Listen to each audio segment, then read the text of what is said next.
मेरे प्रिय शिष्यों, आप सभी का एक बार फिर से स्वागत है आपके अपने चैनल एक्सपी क्लासेस में। मैं चेतन प्रताप आज आपके लिए लेकर आया हूँ पद्मलाल पुन्नालाल बख्शी द्वारा लिखा हुआ एक निबंध जिसका शीर्षक है क्या लिखूं। ये यूपी बोर्ड के क्लास 10 के स्टूडेंट के लिए है और ये गद्य खंड है। तो चलिए इस पार्ट से शुरू करते हैं। एक्चुअली इस चैप्टर में, इस अध्याय में बख्शी जी ने बड़े कलात्मक ढंग से, बड़े सुंदर शब्दों का प्रयोग करते हुए इस निबंध में विशेष तौर पर यह प्रदर्शित किया है कि व्यक्ति को अगर किसी टॉपिक पर, किसी शीर्षक पर उसे लिखना है और यदि वो निश्चय कर ले, लिखने का ठान ले, तो निश्चय ही वो विचार फिर अपने आप आते हैं। और साथ ही साथ उन्होंने ये भी बताया है कि हम लेखन की कला का किस प्रकार से विकास कर सकते हैं। यदि हमें किसी टॉपिक पर लिखना है, किसी शीर्षक पर लिखना है, तो निश्चय ही उसके लिए पहले हमारे मन में उस टॉपिक से संबंधित पर्याप्त सामग्री हो। पर्याप्त सामग्री के अलावा शैली हमारी कैसी हो, बोधगम्य शैली होनी चाहिए, ऐसी शैली जो तुरंत ही समझ में आए, भाषा हमारी मधुर हो, सरल हो। और साथ ही साथ ये भी बताया है कि अगर व्यक्ति चाह ले तो किसी भी टॉपिक पर लिख सकता है। लेखन अपने आप में एक कला है। तो चलिए, इसमें हल्का फुल्का व्यंग भी हुआ है, हास्य भी है थोड़ा बहुत, और अगर आप चाहें इसमें से हास्य निकालना चाहे तो आपको बहुत मजा भी आएगा। तो चलिए देखते हैं अध्याय मुझे आज लिखना ही पड़ेगा। अब लेखक कहते हैं कि मुझे आज लिखना ही पड़ेगा। अंग्रेजी के प्रसिद्ध निबंध लेखक ए.जी. गार्डनर का कथन है कि लिखने की एक विशेष मानसिक स्थिति होती है। इस बात को समझे जरा। यहां अंग्रेजी के प्रसिद्ध लेखक हैं एक निबंधकार ए.जी. गार्डनर। उनका यह कहना था कि जब कोई व्यक्ति लिखता है तो एक विशेष मानसिक स्थिति में पहुंच जाता है। लिखने की अवस्था ही दूसरी है। वो मानसिक संतुलन की एक अवस्था होती है जब हम लिखने के लिए पूर्ण रूप से तैयार होते हैं। उस समय मन में कुछ ऐसी उमंग सी उठती है, हृदय में कुछ ऐसी स्फूर्ति सी आती है, मस्तिष्क में कुछ ऐसा आवेग सा उत्पन्न होता है, आवेग माने वेग उत्पन्न होता है कि लिखना ही पड़ता है। अब यहां लेखक के कहने का इतना अर्थ यह है कि मन में उमंग उठती है, यानी जब हम पूर्ण मन से लिखना चाहते हैं तो हमारे मन में एक उत्साह की तरंग दौड़ पड़ती है और हृदय में स्फूर्ति यानी एक फुर्ती आ जाती है और मस्तिष्क में कुछ तेज सा उत्पन्न हो जाता है, तेजी आ जाती है, यानी अपने आप दिमाग चलता है और फिर चाहे कुछ भी लिखो हमें लिखना ही पड़ता है। उस समय विषय की चिंता नहीं रहती। कोई भी विषय हो उसमें हम अपने हृदय के आवेग को भर ही देते। हृदय के आवेग यानी भावना, हम अपने हृदय के जो तेजस्विता है, जो भी हम लिखना चाहते हैं, जो भावनाएं हमारे हृदय वो हम भर ही देते। फिर हम विषय की चिंता नहीं होती। हेड टांगने के लिए कोई भी खूंटी काम दे सकती है। अब यहां कहने का अर्थ यह है कि ऐसे हमें हेड टांगना हो तो खूंटी कोई भी है। यानी अर्थ लेखक के यहां कहने का यह है कि अगर हम लिखना चाहते हैं तो फिर विषय कुछ भी हो हम लिख देंगे। तो यहां खूंटी का अर्थ है विषय कोई भी हो और हेड का अर्थ है लिखना। मैं समझता हूं आप लोग मेरी बात को समझ रहे होंगे अच्छे से, और अगर ये पसंद आ रहा है आपको तो लाइक जरूर करते जाएं, वीडियो को आगे देखें और साथ ही साथ शेयर भी करते जाएं। उसी तरह अपने मनोभावों को व्यक्त करने के लिए कोई भी विषय उपयुक्त है। अब अगर हमें अपने मन के भावों को व्यक्त करना है तो फिर मन में उमंग ही पर्याप्त है। हम जो चाहे वो लिखें और विषय कोई भी हो, इसकी चिंता नहीं होती। अगर लिखना चाहते हैं तो कोई भी विषय हो सकता। असली वस्तु हेड है, खूंटी नहीं। यानी असली वस्तु जो लिखना है वो कोई खूंटी नहीं है, यानी विषय नहीं। यहां खूंटी का अर्थ विषय है और हेड का अर्थ लिखना। इसी तरह मन के भाव ही तो यथार्थ वस्तु हैं, विषय नहीं। यानी मन के भाव ही वस्तु हैं, विषय नहीं। यानी विषय की फिर कोई कीमत नहीं रहती यदि हम लिखना चाहते हैं। आगे देखें अगला पैसेज। गार्डनर साहब के इस कथन की यथार्थता में मुझे संदेह नहीं, पर मेरे लिए कठिनता यह है कि मैंने उस मानसिक स्थिति का अनुभव ही नहीं किया है जिसमें भाव अपने आप उत्थित हो जाते हैं, माने निकल आते हैं। समझे? अब लेखक थोड़ा यहां अपने आप को छोटा बताने की कोशिश कर रहा है। कह रहा है ये तो बात ठीक है उनकी, एजी गार्डनर की, कि लिखने में उनका जो कथन है कि लिखने की एक अलग मानसिक स्थिति होती है, ये बात सही है, लेकिन मुझे कठिनाई तो इसमें है कि जिस मानसिक स्थिति की वो बात कर रहे हैं वो तो मैंने आज तक अनुभव ही नहीं की, और कैसे उस स्थिति में भाव अपने आप उठते हैं ये भी मुझे नहीं पता। लेखक यहां थोड़ा अपनी असमर्थता व्यक्त कर रहे हैं। आगे देखें, मुझे तो सोचना पड़ता है, चिंता करनी पड़ती है, परिश्रम करना पड़ता है, तब कहीं मैं एक निबंध लिख सकता हूं। अब लेखक थोड़ा मनोरंजन कर रहे हैं, इधर कह रहे हैं कि माना लिखने में अपने आप भाव आते हैं, लेकिन मेरे लिए थोड़ा कठिनाई, क्योंकि मुझे चिंता करनी पड़ती, सोचना पड़ता, विषय के बारे में सोचना पड़ता, क्या लिखना है वो भी सोचना पड़ता, तब मैं एक निबंध लिख सकता हूं, ऐसा लेखक यहां कह रहे। आगे देखें, आज तो मुझे विशेष परिश्रम करना पड़ेगा क्योंकि मुझे कोई साधारण निबंध नहीं लिखना है। कि लेखक कहता है मुझे आज विशेष परिश्रम की आवश्यकता, क्योंकि साधारण निबंध आज नहीं लिखना, आज मुझे नमिता और अमिता, ये इनकी दो पुत्रियां हैं, के लिए एक आदर्श निबंध लिखना होगा। नमिता का आदेश है कि मैं दूर के ढोल सुहावने होते हैं इस पर निबंध, इस विषय पर लिखूं, और अमिता का आग्रह माने निवेदन है कि मैं समाज सुधार पर लिखूं। अब ये दोनों ही विषय परीक्षा में आ चुके हैं और इन दोनों पर आदर्श निबंध लिखकर मुझे उन दोनों को निबंध रचना का रहस्य समझाना पड़ेगा। अब यहाँ नमिता और अमिता के लिए, दोनों के लिए लेखक निबंध लिखना चाहता है, क्योंकि दोनों निवेदन किया है। नमिता कह रही है उसे दूर के ढोल सुहावने इस शीर्षक होते हैं, दूर के ढोल सुहावने होते हैं इस शीर्षक पर उसको निबंध लिख चाहिए, और अमिता का निवेदन यह है कि समाज सुधार पर। तो लेखक कह रहा है कि ये दोनों परीक्षा में आ चुके हैं इस विषय पर, और मुझे निबंध भी इस पर लिखना है, एक आदर्श निबंध लिखना है, और कैसे लिखा जाता है ये भी उनको समझाना है, और निबंध रचना के महत्व को भी समझाना है, रहस्य को भी समझाना है। आगे देखें, दूर के ढोल सुहावने अवश्य होते हैं, पर क्या वे इतने सुहावने होते हैं कि उन पर 5 पेज लिखे जा सकें। अब लेखक थोड़ा यहाँ व्यंग्य कर रहा है हल्का सा, और लेखक क्या कहता है कि माना कि दूर के ढोल यानी जो चीज़ हमने ना देखी हो वो हमारे लिए सुनने में और बहुत आकर्षक होती है, तो इतनी भी आकर्षक नहीं होती कि उस पर 4-5 पेज लिख दिए जाएं। तो इसी प्रकार समाज सुधार की चर्चा अनादिकाल से लेकर आज तक होती आ रही है। अब इसी प्रकार समाज सुधार की चर्चा, अब लेखक चूंकि दूसरा जो विषय जिस पर लिखना है वो है समाज सुधार, पहला है दूर के ढोल सुहावने, तो लेखक कहता है कि दूर के ढोल जब सुहावने होते हैं तो इतने भी सुहावने नहीं होते कि उन पर 4-5 पेज लिखा जा सके। लेकिन अब अगर समाज सुधार की बात की जाए तो समाज सुधार की बातें, चर्चा माने बातें, अनादिकाल यानी आदिकाल, जब से सृष्टि की रचना हुई है तभी से ये बातें चली आ रही, और समाज सुधार भी लगभग होता चला आ रहा, जिसके संबंध में बड़े बड़े विज्ञ माने होता है ज्ञानी, जानकार, बड़े बड़े विज्ञों में भी विरोध है, उसको मैं 5 पेज में कैसे लिख दूं। अब लेखक कहता है कि समाज सुधार की अगर बात की जाए तो उसमें भी बड़े बड़े ज्ञानी लोगों को विरोध है, वे भी उस पर एक मत नहीं है।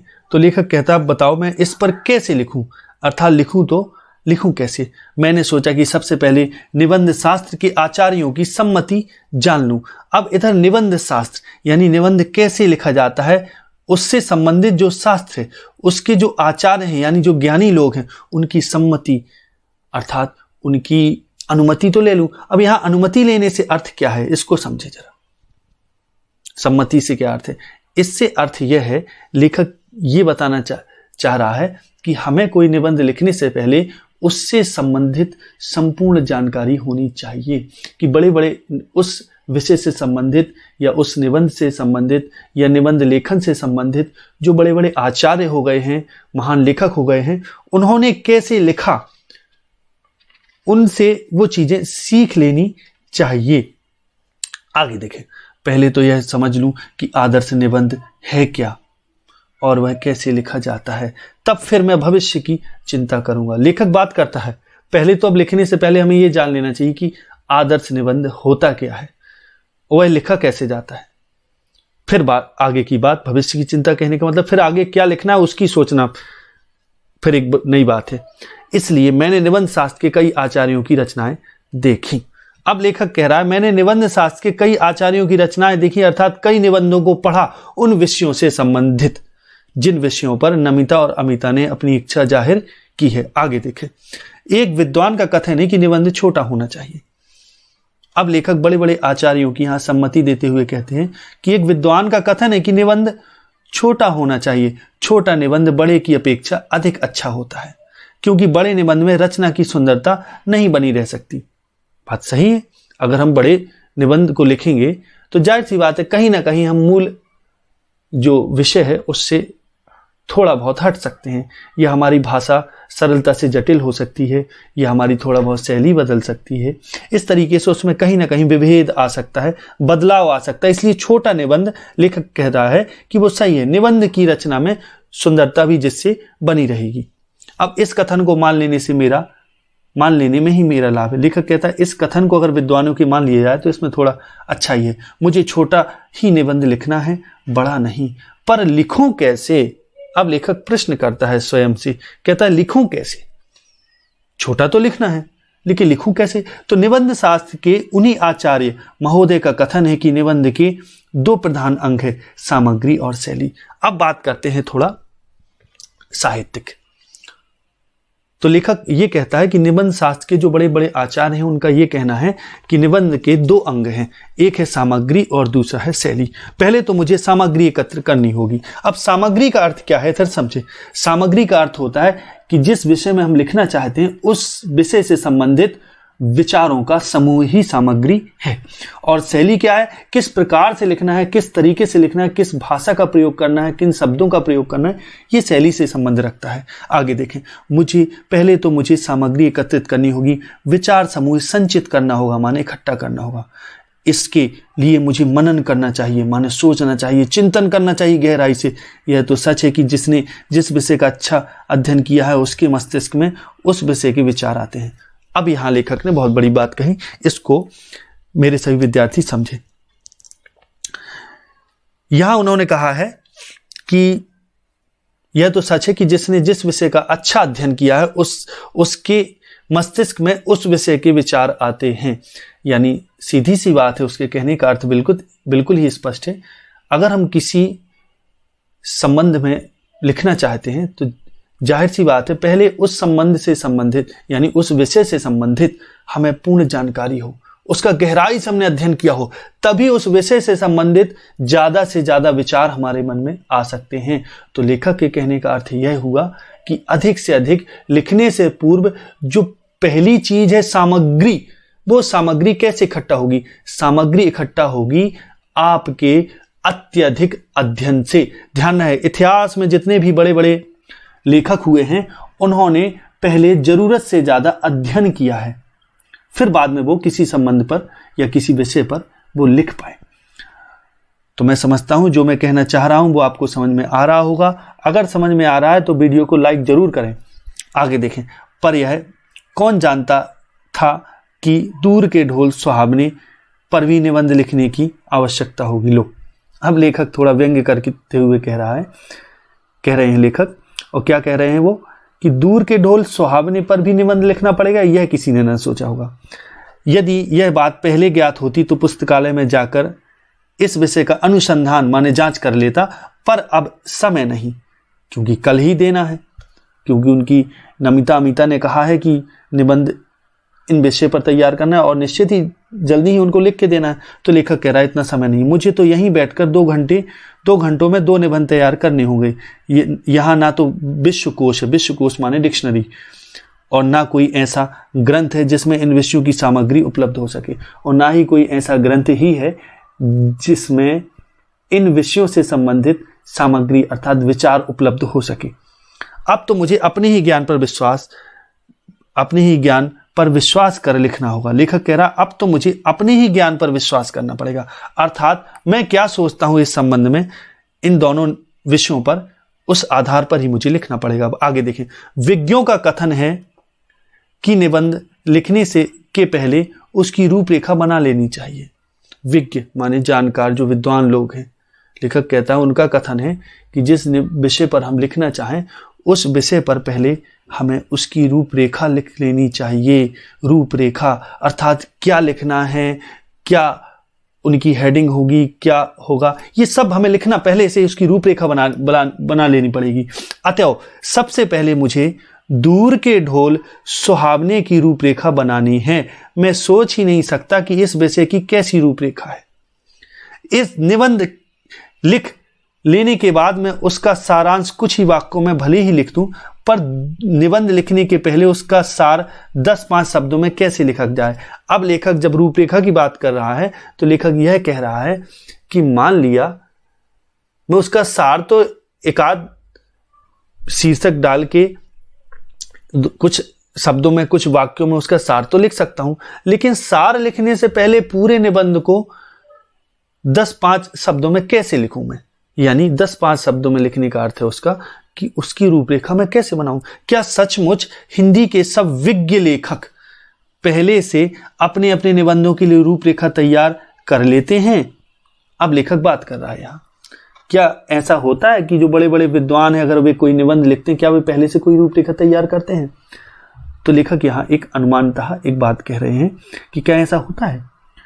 अब आगे देखें तो क्या एजी गार्डनर को तो अपने लेखों का शीर्षक बनाने में ही सबसे अधिक कठिनाई होती है। उन्होंने लिखा है कि मैं लेख लिखता हूं और शीर्षक देने का भार अपने मित्र पर छोड़ देता हूं। अब समझें, यहां एजी गार्डनर के बारे में एक बड़ी अनोखी बात लेखक बता रहे हैं। बख्शी जी कह रहे हैं कि एजी गार्डनर जब कोई शीर्षक पर निबंध लिखते थे तो लिख तो देते थे, लेकिन लिखने के बाद उसका शीर्षक क्या होगा, यानी निबंध तो लिख देते थे लेकिन शीर्षक पता नहीं होता था। तो शीर्षक निकालने का जो भार होता था वो अपने मित्र पर छोड़ देते थे, यानी उस पर सौंप देते थे। उन्होंने यह भी लिखा है कि शेक्सपियर को भी नाटक लिखने में उतनी कठिनाई ना हुई होगी जितनी कठिनाई नाटकों के नामकरण में हुई होगी। अब लेखक थोड़ा यहां दूसरी बात कर रहे हैं। वो ये कहते हैं कि अगर मान लो कुछ हमने लिख भी दिया बहुत सारा, लेकिन मूल कठिनाई तो यह होती है कि उसका शीर्षक क्या दें। तो इस पर वो कहते हैं कि एजी गार्डनर को भी ये काम कठिन लगता था और शेक्सपियर को भी इस काम में बहुत कठिनाई होती थी। शेक्सपियर एक अंग्रेजी के बहुत विद्वान और प्रख्यात साहित्यकार रहे हैं, तो उनका भी इन्होंने चर्चा की इधर, उनके बारे में भी।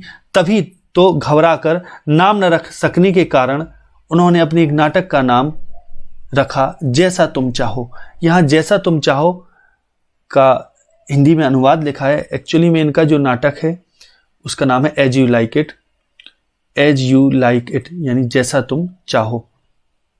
तो इसलिए मुझसे तो यह रूपरेखा तैयार ना होगी। अब लेखक थोड़ा असमर्थता व्यक्त करते हैं, कहते हैं कि अब ये जो रूपरेखा की बात है, जो विद्वानों ने कहा है कि कोई भी निबंध लिखने से पहले उसकी रूपरेखा तैयार कर लेनी चाहिए, तो लेखक कह रहा है ये तो मुझसे ना हो सके, मुझे शैली निश्चित करनी है। कि लेखक कहते हैं अभी तो बात हुई सामग्री की, लेकिन अब बात करते हैं शैली की।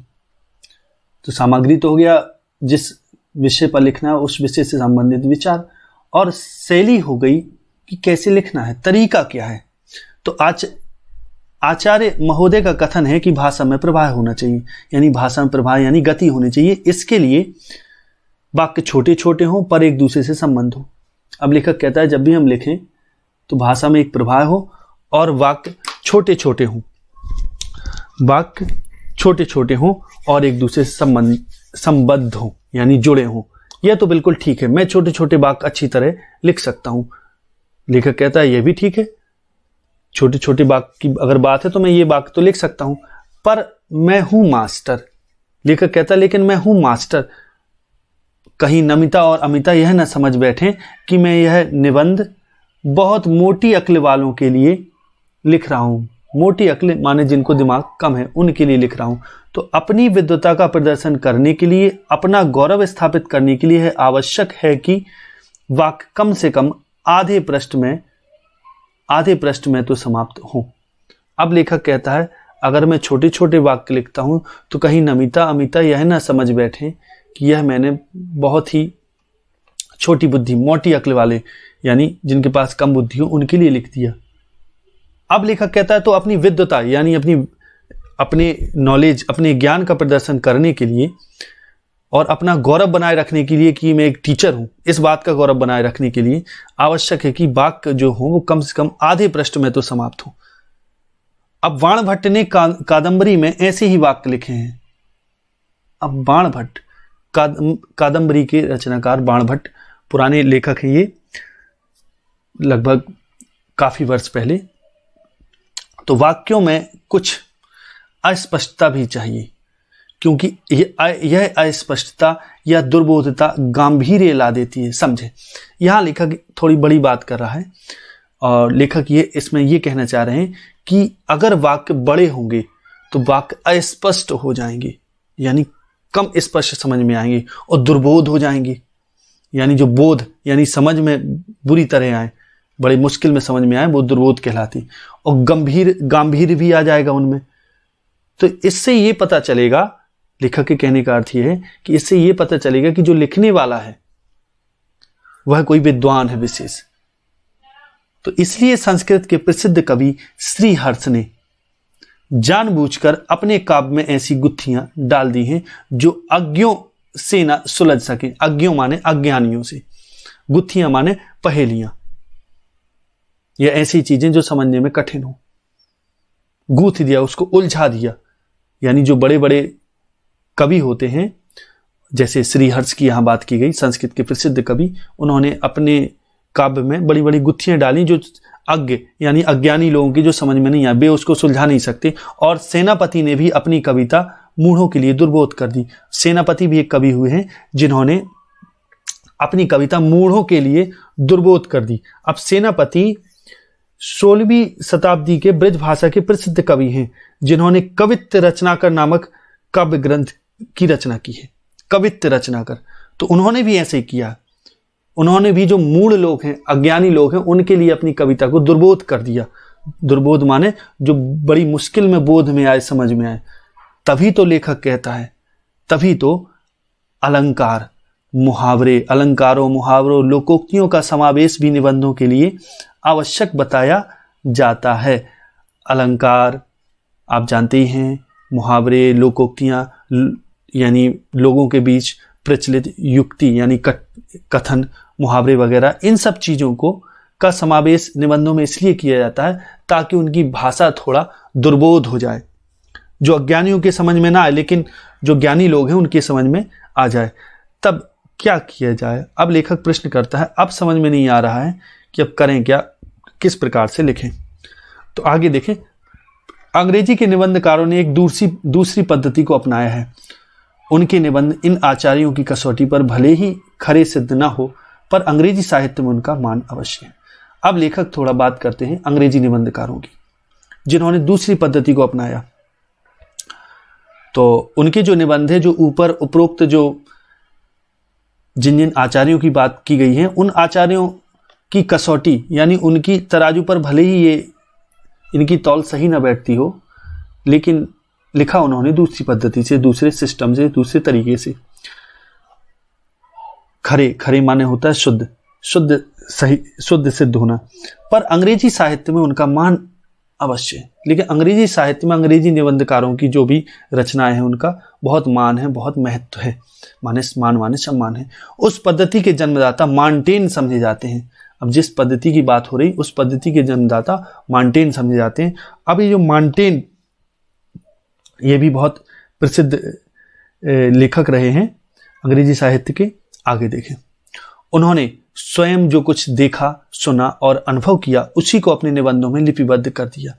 अब उन्होंने जो स्वयं देखा, सुना और अनुभव किया, उसी को अपने निबंध में लिपिबद्ध कर दिया, माने लिख दिया।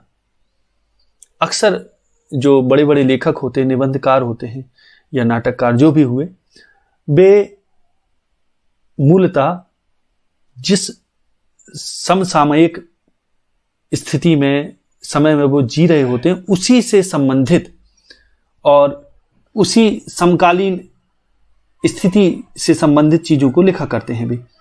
तो ऐसे निबंधों की सबसे बड़ी विशेषता यह है कि वे मन की स्वच्छंद रचनाएं हैं, यानी जो लेखक ने चाहा अपने मन से खुलकर लिख दिया। उसमें ना कवि की उदात्त कल्पना रहती है, उदात्त माने श्रेष्ठ कल्पना रहती है, ना आख्यायिका। आख्यायिका लेखक की सूक्ष्म दृष्टि। आख्यायिका माने होता है लंबी कथा जिसमें सिलसिलेवार यानी क्रमशः कहानियां गुथी, उनको आख्यायिका बोलते हैं। न आख्यायिका लेखक की सूक्ष्म दृष्टि यानी पैनी दृष्टि, और न विज्ञों की गंभीर तर्कपूर्ण विवेचना। विज्ञ माने विद्वान, विद्वान लोगों की गंभीर तर्कपूर्ण विवेचना, यानी इतनी सारी उलझन उसमें नहीं रहती। इनमें जो ऊपर लेखक बात कर रहा है कि जिस पद्धति से अंग्रेजी साहित्यकारों ने लिखा, उन्होंने बिल्कुल स्वच्छंद रूप से लिखा, बिल्कुल स्वतंत्र रूप से। स्वच्छंद माने स्वतंत्र रूप से। उनमें लेखक की सच्ची अनुभूति रहती है। अब उन्होंने जो कुछ लिखा वो वही लिखा जो उन्होंने अनुभव किया, तो उनमें उनके सच्चे भावों की सच्ची अभिव्यक्ति होती। अभिव्यक्ति माने होता है व्यक्त करना। उन्होंने अपने सच्चे भाव ही उसमें अभिव्यक्त किए, व्यक्त किए। उनमें उनका उल्लास रहता है, यानी उनके मन का आनंद।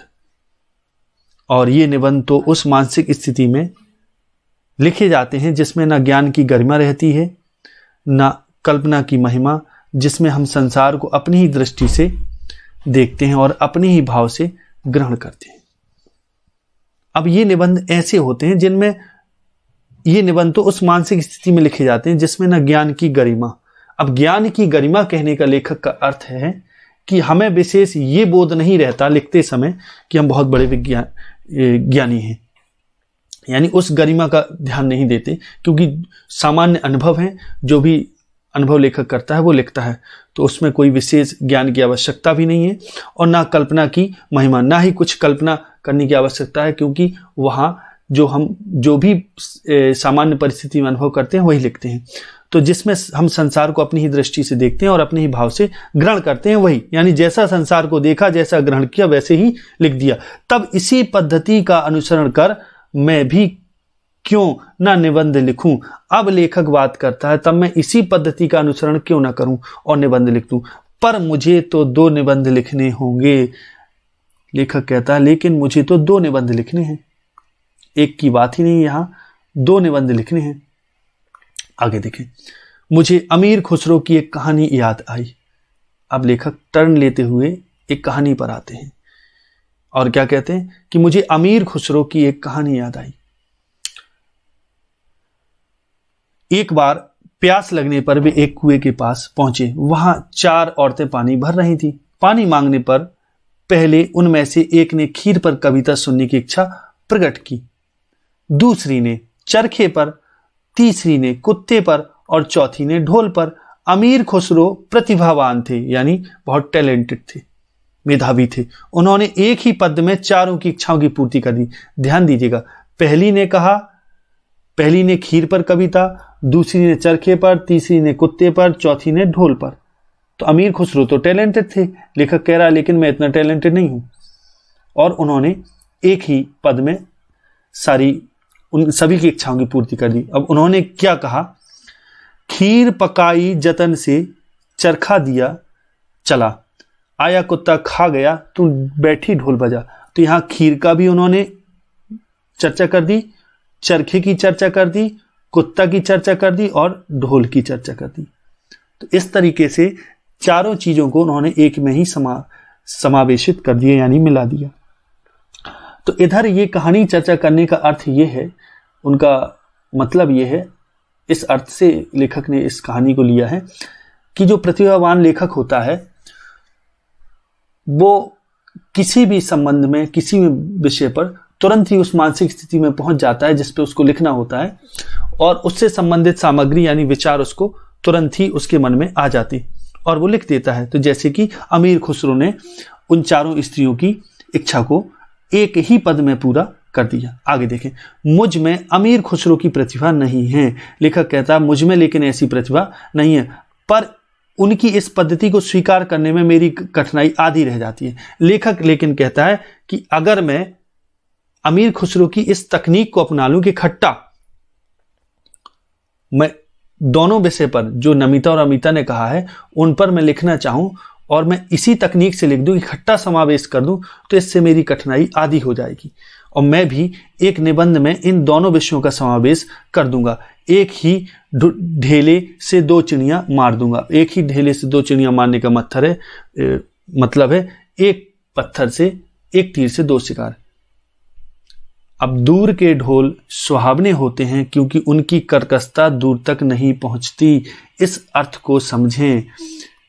दूर के ढोल सुहावने होते हैं, यानी हम जिस वस्तु के बारे में हमने जिसको देखा ना हो, केवल सुना हो, तो सुनने पर जो हमने नहीं देखा होता है, अगर उसके बारे में हम एक बार सुनते हैं तो निश्चित ही वो हमें आकर्षक प्रतीत होती है।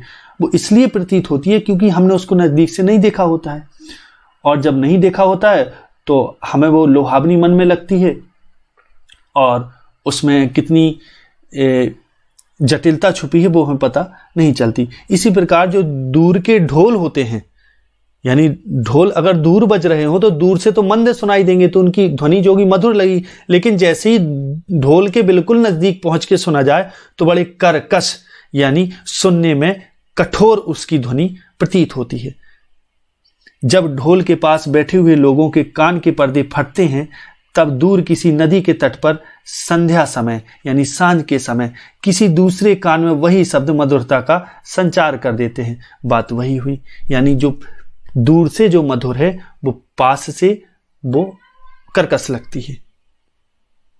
जैसे सांझ के समय ढोल बज रहे हो बहुत दूर, तो कोई जो दूर से सुनेगा उसको तो बड़ा अच्छा लगेगा सुनने पर, लेकिन जो पास बैठे हुए उनसे पूछो कि सुनने में क्या उनका हाल हो रहा है, उनके तो कान के पर्दे फटे जा रहे हैं। तो ढोल के उन्हीं शब्दों को सुनकर वह अपने हृदय में किसी के विवाह उत्सव का चित्र अंकित कर लेता है। अब जो व्यक्ति दूर है, दूर से सुन रहा है, जिसको वो ध्वनि मधुर लग रही, वो ये सोचता है शायद किसी के यहाँ विवाह उत्सव हो रहा है। और कोलाहल से पूर्ण घर के एक कान में बैठी हुई किसी लज्जाशील नववधू की कल्पना वह अपने मन में कर लेता है। अब कोलाहल से पूर्ण, कोलाहल माने शोर, अब शोर से भरे हुए उस घर, वो सोचता है कि उस घर के किसी कोने में कोई नवविवाहिता, लज्जाशील, लजाने वाली कोई नववधू, यानी जिसकी अभी अभी शादी हुई हो, वो बैठी होगी। तो उसकी वो कल्पना करता है कि शायद कहीं शादी हो रही है, और उस नववधू के प्रेम, उल्लास माने उत्साह, मन का आनंद, प्रसन्नता, संकोच, आशंका माने हल्का शक के साथ भय, विषाद माने दुख से युक्त हृदय के कंपन ढोल की कर्कश ध्वनि को मधुर बना देते हैं। अब समझें जरा। अब चूंकि जो दूर से सुन रहा है वो जब ये कल्पना करता है कि किसी की शादी हो रही होगी, विवाह उत्सव है, कोई नववधू है, वो घर के किसी कोने में बैठी लजा रही है और उसके लिए बड़े प्रेम, संकोच, उल्लास और इन सब की बात है, तो अपने उसके हृदय में जो कंपन उठता है इन सब विचारों का, वही कंपन एक कर्कश ध्वनि को मधुर बना देता है। यानी जब ढोल, कहने का अर्थ यह है कि जब खुशी का माहौल होता है, कोई चीज बड़ी कर्कश भी हो तो वो मधुर प्रतीत होती है, क्योंकि हमारे हृदय की अच्छी भावनाएं हम उससे जोड़ लेते हैं। आगे देखें, क्योंकि उसके साथ आनंद का कलरव माने ध्वनि, मधुर ध्वनि, उत्सव व प्रमोद माने हंसी मजाक, और प्रेम का संगीत, ये तीनों मिले रहते हैं। सीधी सी बात है, इसलिए वो अच्छा लगता है हमें वो दूर के ढोल, क्योंकि ये सब चीज़ों का उसमें समावेश होता है। तभी उसकी कर्कशता समीपस्थ लोगों को भी कटु नहीं प्रतीत होती। तभी तो उसकी जो कर्कशता होती है उस ढोल की, वो जो समीप समीपस्थ माने समीप स्थित जो लोग होते हैं उनको कटु यानी कड़वी प्रतीत नहीं होती, और दूरस्थ लोगों के लिए वह अत्यंत मधुर बन जाती है। तो लेखक इसमें कह रहा है, आगे देखें, जो तरुण संसार के जीवन संग्राम से दूर है उन्हें संसार का चित्र बड़ा ही मनमोहक प्रतीत होता है। जो तरुण संसार यानी नए संसार के जीवन संग्राम से दूर है, उन्हें संसार का चित्र बड़ा ही मनमोहक प्रतीत होता है। यानी जिन्होंने जीवन में अभी पूरी तरह प्रवेश नहीं किया, यानी जो अभी जवानी में ही है, वो संसार के जीवन संग्राम में, यानी जिनकी शादी नहीं हुई, उनको पता है कि जीवन बड़ा आनंदमय है, लेकिन जब वो जीवन रूपी उस संसार के संग्राम में उतरता है तब उसे कुछ अलग ही एहसास होता है। तो लेखक यहाँ बात करते हैं, जो तरुण संसार यानी नए संसार के जीवन संग्राम से दूर हैं, उन्हें संसार का जो चित्र है, जो अनुभव है, जो पूर्व अनुमान है, वो बड़ा ही मनमोहक प्रतीत होता है, उनके मन को मोहने वाला। और जो वृद्ध हो गए हैं, वो जो अपनी बाल्यावस्था और तरुणावस्था से दूर हट गए हैं, उन्हें अपने जीवन काल की स्मृति बड़ी सुखद लगती है। अब लेखक यहाँ बात कर रहे हैं दो तरीके से। एक जगह वो बात करते हैं युवाओं की। वे युवा जो अभी संसार के संग्राम में नहीं उतरे, उनको संसार बड़ा लुभावना लगता है। लेकिन जो वृद्ध हो गए, जिन्होंने संसार को जी लिया, वे अपनी बाल्यावस्था यानी बचपन को और तरुण अवस्था यानी जवानी से जो दूर हट गए हैं, उन्हें ये सब चीजें बड़ी, उनकी जब वो स्मृति करते हैं, अतीत काल में अपने जाते हैं बीते हुए समय में, तो उनकी स्मृति से ही बड़े प्रसन्न हो जाते हैं। यानी एक अर्थ में लेखक यहां ये कहना चाह रहे हैं कि युवाओं के लिए जो आगे का जीवन है वो दूर के ढोल है, और वृद्धों के लिए बीता हुआ जो उनका समय है, उनकी बाल्यावस्था और युवावस्था, वो दूर के ढोल हैं। समझिएगा बात को, आगे देखें। वे अतीत का ही स्वप्न देखते हैं, यानी वृद्ध लोग अतीत को याद करते हैं जो समय बीत गया, और तरुणों के लिए जैसे भविष्य उज्ज्वल होता है, और जो युवा होते हैं उनके लिए भविष्य उज्ज्वल उन्हें दिखाई देता है, वैसे ही वृद्धों के लिए अतीत जैसा युवाओं के लिए भविष्य उज्ज्वल होता है, प्रकाश से भरा हुआ, संभावनाओं से भरा हुआ, आनंद से भरा हुआ, वैसे ही वृद्धों के लिए अतीत बीता हुआ समय उनको आनंद से भरा हुआ प्रतीत होता है। वर्तमान से दोनों को असंतोष होता है। अब समझें, यहां लेखक ने दार्शनिक पक्ष महसूस किया है और उसको बताया है कि हम अक्सर वर्तमान में नहीं जीते, हम जीते हैं या तो अतीत में या भविष्य में। जो युवा हैं वो भविष्य में भटकते हैं उनकी चेतना, और जो वृद्ध हैं वो अतीत में अपनी सुखद स्मृतियों को याद करके जीवन को आगे बढ़ाते हैं, जीते हैं। लेकिन दोनों ही, चाहे वो युवा हो चाहे वो वृद्ध हो, दोनों ही वर्तमान में नहीं रहते, अर्थात वर्तमान के जीवन से असंतुष्ट रहते हैं। इस अर्थ में दोनों ही कल्पना में जीते हैं। आगे देखें,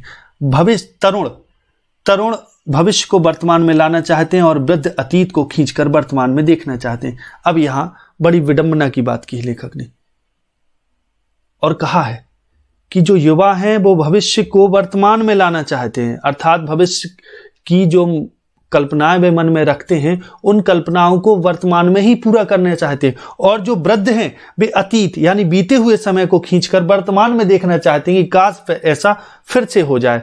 तरुण क्रांति के समर्थक होते हैं और वृद्ध अतीत गौरव के संरक्षक। अब इस बात को जरा समझे, इसमें बहुत बड़ी बात लेखक ने कही है। जो तरुण है, जो युवा है, वो क्रांति यानी परिवर्तन के समर्थक होते हैं, वे नई नई चीजें करना चाहते हैं, वो उल्लास से भरे होते हैं, उमंग से भरे होते हैं। और जो वृद्ध हैं वो उनके बीते हुए समय में कितना आनंदपूर्ण जो समय हो चुका, जो परिस्थितियां हो चुकी, जो स्थिति हो चुकी, वो उन चीजों को संरक्षित करना चाहते हैं। इस प्रकार से वे अतीत के गौरव के संरक्षक होते हैं, सुरक्षा करने वाले होते हैं वृद्ध लोग, और तरुण क्रांति के समर्थक होते हैं, परिवर्तन के। इन्हीं दोनों के कारण वर्तमान सदैव क्षुब्ध रहता है, अर्थात इन दोनों ही परिस्थितियों में और वृद्ध और युवाओं के कारण ही वर्तमान हमेशा क्षुब्ध यानी दुखी रहता है, यानी वर्तमान सशंकित बना रहता है। वर्तमान हमेशा अपनी मूल स्थिति को प्राप्त नहीं कर पाता, और इसी से वर्तमान काल सदैव सुधारों का काल रहा है, बना रहता है। अब सुधारों का काल कहने का अर्थ है, लेखक चूंकि अमिता ने कहा है समाज सुधार, तो लेखक कहता है कि जब हम वर्तमान में स्थिर ना रहें तो वर्तमान हमेशा चेष्टाओं का समय रहता है, क्योंकि वृद्ध चेष्टा करते हैं अतीत के गौरव को संरक्षित करने की वर्तमान में, और युवा चेष्टा करते हैं भविष्य को लाने की यानी क्रांति के समर्थक होते हैं। तो इस तरीके से वर्तमान में सुधार ही चलते रहते हैं। तो मनुष्य जाति के इतिहास में कोई ऐसा काल ही नहीं हुआ जब सुधारों की आवश्यकता ना हुई हो। अब लेखक थोड़ा बात करते हैं समाज सुधार की, कि मनुष्य जाति का अगर इतिहास भी उठा के देखा जाए तो हमेशा कोई ना कोई सुधार होता रहा है, तभी तो आज तक कितने ही सुधारक हो गए हैं, पर सुधारों का अंत कब हुआ। हालांकि इतने समाज में सुधार हो चुके, लेकिन फिर भी सुधारों का अंत नहीं हुआ, फिर भी कोई ना कोई कमी बनी रहती है। क्यों? क्योंकि युवा हमेशा रहेंगे और वृद्ध हमेशा रहेंगे। युवा क्रांति के पक्षधर रहेंगे और वृद्ध अतीत के गौरव के संरक्षक। तो आगे देखें, भारत के इतिहास में बुद्धदेव, महावीर स्वामी, नागार्जुन, शंकराचार्य, कबीर, नानक, राजा राम मोहन राय, स्वामी दयानंद, महात्मा गांधी में ही सुधारकों की गणना समाप्त नहीं होती। अब लेखक बात करता है कि भारत में जिन बुद्धदेव हो गए या महावीर, जिन भी लेखक ने यहाँ नाम लिया है, इतने सारे समाज सुधारक होने के बावजूद भी योगी, यति, बड़े बड़े नेता, संत, महात्मा गांधी जैसे समाज सुधारक, इन सबके होने के बावजूद भी कोई विशेष परिवर्तन नहीं आया समाज में।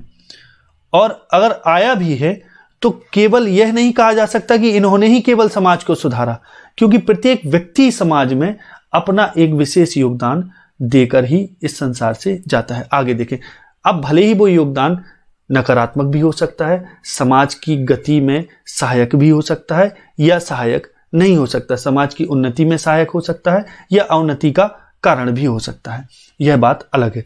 सुधारकों का दल, यानी इन लोगों की बात करें जो समाज सुधारक हैं, वे सुधारकों का दल नगर नगर गांव गांव में होता है, यानी हर जगह सुधारक होते हैं।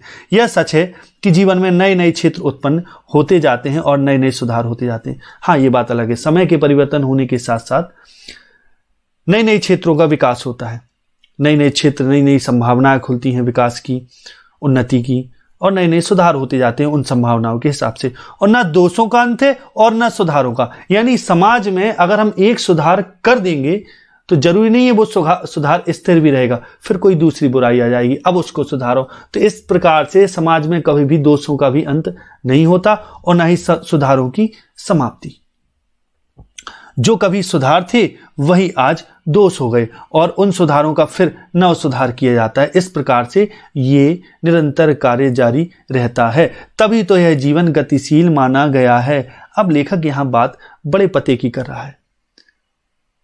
अब लेखक इसमें कहते हैं बख्शी जी कि देखो तो, एक दोष जो कभी सुधरा था आज वो सुधर के वही दोष बन गया, और फिर अब उस दोष को सुधारने के लिए नए सुधार की आवश्यकता महसूस हुई। तो इस प्रकार से जो एक गति है वो निरंतर चल रही। तो इसी को तो ये कहा गया है कि जीवन गतिशील है, प्रगतिशील है, जीवन में हमेशा प्रगति बनी ही रहती है। हिंदी में प्रगतिशील साहित्य का निर्माण हो रहा है। प्रगतिशील साहित्य यानी आलोचना समालोचना का साहित्य, ऐसा साहित्य जो परिवर्तनवादी हो, प्रगतिवादी हो। उसके निर्माता यह समझ रहे हैं कि उनके साहित्य में भविष्य का गौरव निहित है, और जो प्रगति साहित्य के रचनाकार, जो निर्माता हैं, जो लेखक है, वो ये सोच रहे हैं कि जो उनका साहित्य वो भविष्य का गौरव है, उसमें निहित है, माने मौजूद है, भविष्य का गौरव मौजूद है उनके साहित्य में। वे सोचते हैं कि भविष्य में जब लोग पढ़ेंगे तो इसको बड़ा महत्व देंगे, पर कुछ ही समय बाद उनका यह साहित्य भी अतीत का स्मारक हो जाएगा, यानी कुछ समय बाद ऐसा होगा कि उससे भी अच्छा साहित्य आएगा, तो पिछला साहित्य एक स्मारक की भांति हो जाएगा कि जो केवल स्मृति का ही चिन्ह मात्र विशेष है। स्मारक माने स्मृति का चिन्ह। और आज जो तरुण है, यानी जो युवा है, वही वृद्ध होकर अतीत के गौरव का स्वप्न देखेंगे। सीधी सी बात है, आज जो युवा हैं कल वो वृद्ध होंगे, फिर वही वृद्ध अतीत के गौरव का संरक्षण करेंगे, और जो आज युवा हैं वे भविष्य को क्रांति में बदलना चाहते हैं। सीधी सी बात है, वर्तमान में क्रांति लाना चाहते हैं। तो आगे देखें, उनके स्थान में तरुणों का फिर दूसरा दल आ जाएगा, यानी जो तरुण वृद्ध हो गए हैं उनकी जगह दूसरे तरुण आ जाएंगे, दूसरे युवा आ जाएंगे जो भविष्य का स्वप्न देखेगा। फिर युवा, फिर उसी तरीके सुधारों का काल चलता रहेगा। दोनों के ही स्वप्न सुखद होते हैं, क्योंकि दूर के ढोल सुहावने होते हैं। अब युवाओं के स्वप्न अपनी जगह सुखद हैं, वे अतीत को याद करके गौरव का अनुभव कर रहे, और जो तरुण हैं, जो युवा हैं, वो भविष्य की स्मृतियों में, कल्पनाओं में, लुभावनी आशाओं में वो खोए हैं। इस प्रकार से दोनों के ही स्वप्न, लेखक कहता है, सुखद हैं, क्योंकि दूर के ढोल सुहावने होते हैं। क्योंकि वृद्धों के लिए अतीत में जो बीत गया वो सुहावना है, और युवाओं के लिए भविष्य में जो होगा वह सुहावना है। इसलिए लेखक ने, अगर मैं बात करूं तो लेखक ने बड़ी अपनी वाक्य पटुता से, शब्द पटुता से, लेखन पटुता से बड़े सुंदर शब्दों में दोनों ही निबंधों का एक साथ समावेश किया है। यहां बार बार उन्होंने समाज सुधार की भी चर्चा की, और समाज सुधार को युवा और वृद्धों का माध्यम लेकर या इनका माध्यम लेकर इन्होंने बड़े सुंदर शब्दों में उसको दूर के ढोल सुहावने से भी जोड़ दिया है। तो इस प्रकार से ये जो अध्याय है, ये जो चैप्टर है, वो यहीं समाप्त होता है। आशा है इस चैप्टर को आपने खूब एंजॉय किया होगा, और अगर ये आपको पसंद आया है तो इसको लाइक करें, इस पर अधिक से अधिक कमेंट करें, और कमेंट में ज़रूर बताएं कि आपको ये कैसा लगा, और इसमें भी क्या कोई समाज सुधार की आवश्यकता थी। अगर थी तो आप कमेंट में ज़रूर हमें बताएं, हम आपके कमेंट का इंतजार करेंगे, और अधिक से अधिक इसको शेयर करें। आगे अगले वीडियो मिलेंगे, तब तक के लिए नमस्कार, जय हिंद, जय भारत, वंदे।